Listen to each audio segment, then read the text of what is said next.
Ó Mãe Santíssima, intercedei por nós para que possamos bem compreender os ensinamentos de vosso Divino Filho, nosso Senhor e Salvador Jesus Cristo, e as explicações dos pais da Igreja. Ó Virgem Imaculada, ofereço-vos este trabalho e peço que abençoais aqueles que o ouvirem, e que seja para a maior honra e glória de Deus. Amém. Senhor onipotente, purificai o meu coração e os meus lábios. Vós, que purificastes os lábios do profeta Isaías com carvão em brasa, e dignai-vos, por tal modo, purificar-me com a vossa misericórdia, para que possa dignamente anunciar o vosso santo Evangelho. Por Jesus Cristo nosso Senhor. Amém. Senhor, abençoai-me. Que o Senhor resida no meu coração e nos meus lábios, para que anuncie digna e convenientemente o seu Evangelho. Amém. Evangelho de Nosso Senhor Jesus Cristo, segundo São João. Conclusão do discurso na sinagoga de Cafarnaum. Muitos de seus discípulos, ouvindo-o, disseram: essa palavra é dura, quem pode escutá-la? Compreendendo que seus discípulos murmuravam por causa disso, Jesus lhes disse: isto vos escandaliza? E quando virdes o Filho do Homem subir aonde estava antes? O Espírito é que vivifica, a carne para nada serve. As palavras que vos disse são Espírito e vida. Alguns de vós, porém, não creem. Jesus sabia, com efeito, desde o princípio, quais os que não criam e quem era aquele que o entregaria, e dizia: por isso vos afirmei que ninguém pode vir a mim se isso não lhe for concedido pelo Pai. A partir daí, muitos de seus discípulos voltaram atrás e não andavam mais com ele. A confissão de Pedro. Então disse Jesus aos 12: não quereis também vós partir? Simão Pedro respondeu-lhe: Senhor, a quem iremos? Tens palavras de vida eterna, e nós cremos e reconhecemos que és o Santo de Deus. Comentários dos Pais da Igreja. Santo Agostinho. Tendo Jesus dito tais coisas, não perceberam que falava de algo grande e que aquelas palavras encerravam um mistério, mas as entenderam como quiseram à maneira dos homens, como se Jesus se dispusesse a cortar a carne da qual estava revestido o Verbo, para reparti-la entre os que criam nele. Por isso, diz o evangelista, muitos, ouvindo isso, não dos seus inimigos, mas dos seus discípulos, disseram: essa palavra é dura. São João Crisóstomo. Isto é, difícil de compreender, por ultrapassar a fraqueza das suas inteligências. Com efeito, julgavam que o Senhor falava de coisas que excediam a sua dignidade e disseram: quem pode escutá-la? Santo Agostinho. Se os discípulos consideraram dura essa linguagem, o que dizer dos inimigos? Contudo, era preciso que se dissessem coisas que não seriam compreendidas pelos homens. Os segredos de Deus devem granjear a atenção dos homens, não a sua inimizade. Teofilacto Diócrida. Quando ouves que os seus discípulos murmuravam, não penses que isso se refere aos que realmente eram discípulos, mas àqueles que aparentavam exteriormente ser instruídos por ele. Com efeito, entre os discípulos, havia alguns da plebe que eram chamados de seus discípulos, mas apenas porque permaneciam muito tempo com os verdadeiros discípulos. Santo Agostinho. Disseram essas coisas entre si para não serem ouvidos por ele. O Senhor, porém, que conhecia o que se passava no interior deles, ouvia-os em si mesmo. Por isso segue. Compreendendo que seus discípulos murmuravam por causa disso, Jesus lhes disse: isto vos escandaliza? Alcuino. Isto é, escandaliza-vos que eu vos tenha dito que deveis comer a minha carne e beber o meu sangue? São João Crisóstomo. Um dos sinais de sua divindade foi revelar publicamente o segredo dos corações, e por essa razão indaga: e quando virdes o Filho do Homem subir aonde estava antes? O que direis?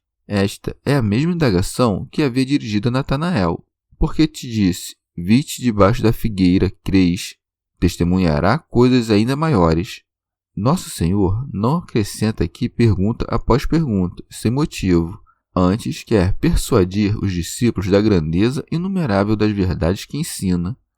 Se ele simplesmente lhes tivesse dito, antes de tudo, assim como havia descido do céu, sem acrescentar mais nada, teria aumentado o escândalo de quem o ouvia. Contudo, declara que sua carne é a vida do mundo, que ele foi enviado pelo Pai, também pelo Pai vive. E então acrescenta que desceu do céu para dissipar toda a dúvida. Não é, portanto, para escandalizar os seus discípulos, pelo contrário, o declara para destruir o escândalo.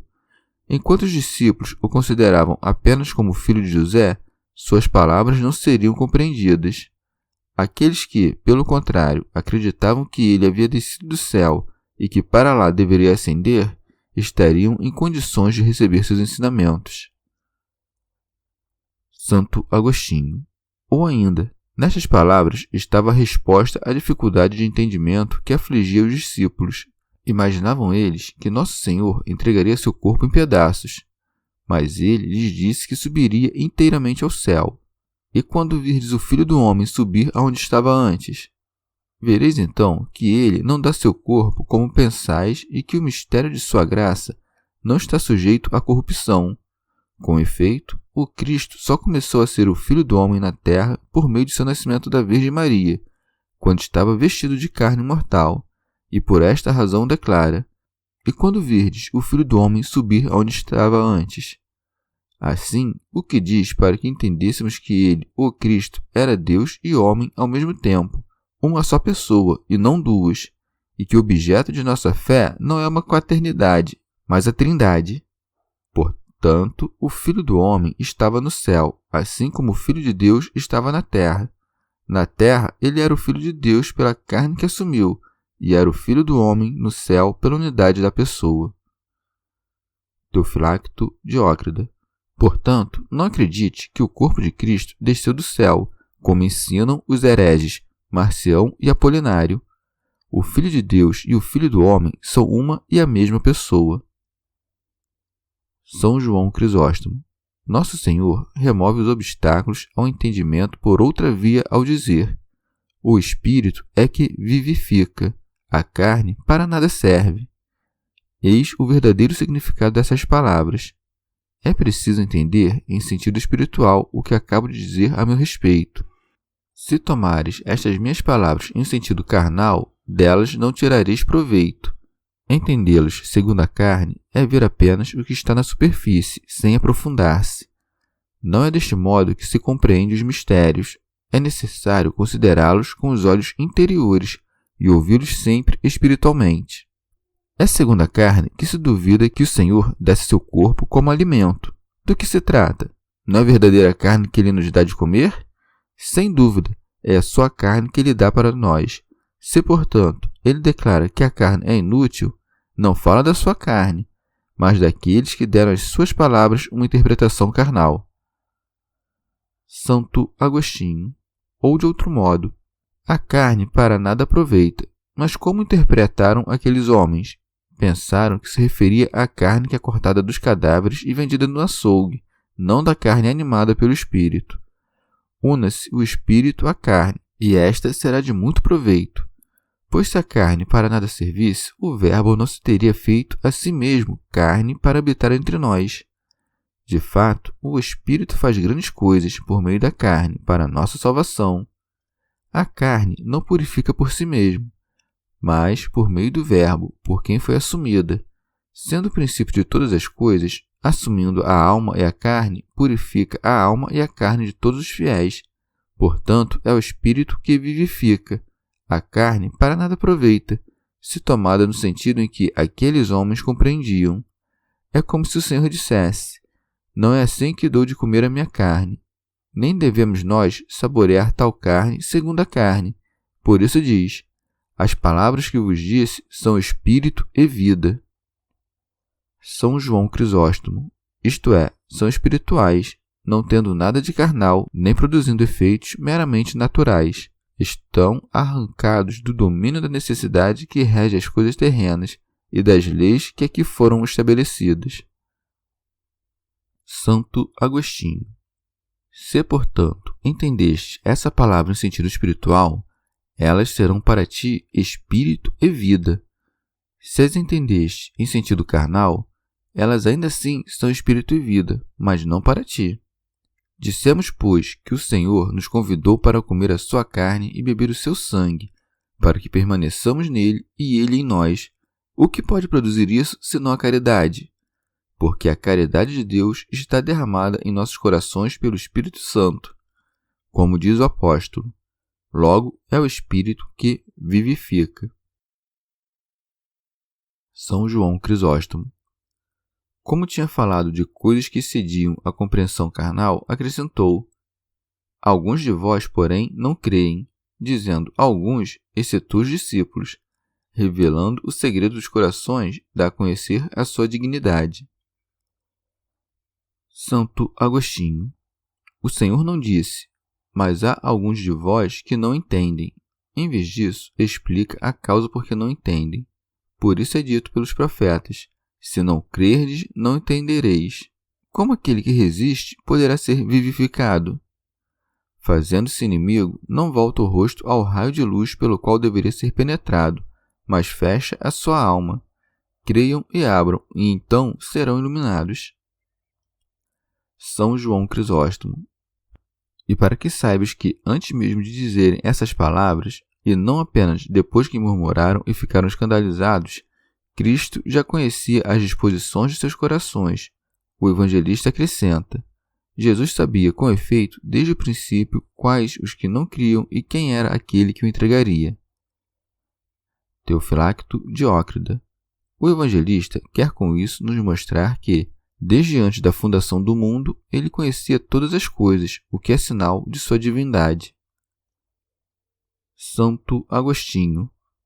Depois do Senhor ter distinguido os que creem dos que não creem, manifestou a causa porque uns não creem, por isso segue, e dizia: por isso vos afirmei que ninguém pode vir a mim se isso não lhe for concedido pelo Pai. São João Crisóstomo, como dizendo: não me perturba, nem surpreende que alguns não creiam, pois sei a quem o Pai o concedeu. O Senhor disse isso para manifestar que não desejava ser louvado por aqueles homens e para convencê-los de que seu pai não era José, mas o próprio Deus. Santo Agostinho. Logo, também o crer nos é dado. Com efeito, crer não é algo de pouca monta. Se, portanto, é algo grande, alegra-te, porque creste, mas não te ensoberbeças. Com efeito, o que tens que não tens recebido? Que esta graça seja dada a alguns e não a outros, ninguém o pôde pôr em dúvida sem se opor ao que diziam claramente as Sagradas Escrituras. O fato de não ser dada a todos não deve inquietar o fiel que crê que, pelo pecado de um só, incorreram todos os homens em justíssima condenação, de modo que não se poderia repreender a Deus, nem mesmo se ninguém fosse salvo. Daí ser uma grande graça que muitos se salvem. Mas por que uns são salvos e outros não? Isso não se pode saber, pois são incompreensíveis os seus juízos e imperscrutáveis os seus caminhos. Prossegue. A partir daí, muitos de seus discípulos voltaram atrás e não andavam mais com ele. São João Crisóstomo. Não disse se afastaram, mas tornaram atrás, isto é, deixaram de ouvi-lo com boa disposição e perderam a fé que um dia tiveram. Santo Agostinho. E como se separaram do corpo, perderam a vida, porque já não pertenciam ao corpo e se consideravam pertencentes ao número dos que não criam. Não foram poucos os que voltaram atrás, seguindo a Satanás e não seguindo a Cristo, como as mulheres das quais diz o apóstolo. Algumas se perverteram para seguir Satanás. O Senhor não censura Pedro o enviando para que seguisse Satanás, mas fez com que viesse após si. São João Crisóstomo. Alguém pode perguntar: que razão havia para proferir aquelas palavras que, em vez de edificarem, prejudicavam os edificados? Grande era a sua utilidade e necessidade. Com efeito, como suplicavam por alimento corporal, recordando-se daquele que fora dado aos seus pais, o Senhor mostra-lhes que todas essas coisas não passavam de figura, fazendo-os recordar o alimento espiritual, Não deviam, pois, ficar escandalizados, mas perguntar. O escândalo deveu-se à sua insensatez, não à obscuridade daquilo que era dito. Santo Agostinho. Isso talvez tenha acontecido assim para a nossa consolação. Por vezes, ocorre que um homem fale a verdade, mas aquilo que fala não é compreendido, e aqueles que ouvem se escandalizam e se afastam. Então o homem arrepende-se de ter dito a verdade, dizendo para si: eu não devia ter dito isso desta maneira. Assim aconteceu ao Senhor. Falou e perdeu muitos, mas não se perturbou, porque sabia, desde o princípio, quais eram os que não creriam. Quando isso acontece conosco, porém, afligimo-nos. Encontremos consolo no Senhor e tenhamos ainda assim prudência ao falar. São Beda. O Senhor sabia com respeito àqueles discípulos que permaneceram se queriam retirar-se. Interrogou-os, porém, para que a sua fé se mantivesse e servisse de modelo para os demais. Prossegue. Então disse Jesus aos 12: não quereis também vós partir? São João Crisóstomo. Convinha atraí-los dessa forma, porque se os houvesse elogiado, teriam como homens pensado que faziam favor a Cristo ao não o deixar. Manifestando, porém, que não carecia de que o seguissem, reteve-os mais perfeitamente consigo. Não lhes disse, retirai-vos, porque assim os expulsaria, mas lhes perguntou se queriam se retirar, afastando assim toda a violência e necessidade, não desejando os coagir pela vergonha. Com efeito, retê-los pela necessidade equivaleria a que se retirassem. Mas Pedro, que amava os irmãos e conservava a amizade, respondeu em nome de todo o colégio dos apóstolos. Por isso segue. Simão Pedro respondeu-lhe: Senhor, a quem iremos? Santo Agostinho. Como dizendo, tu nos repeles? Se vamos deixar-te, dá-nos outro a quem iremos. São João Crisóstomo. Essas palavras revelam um grande amor, pois Cristo era para seus apóstolos mais estimado do que os próprios pais e mães.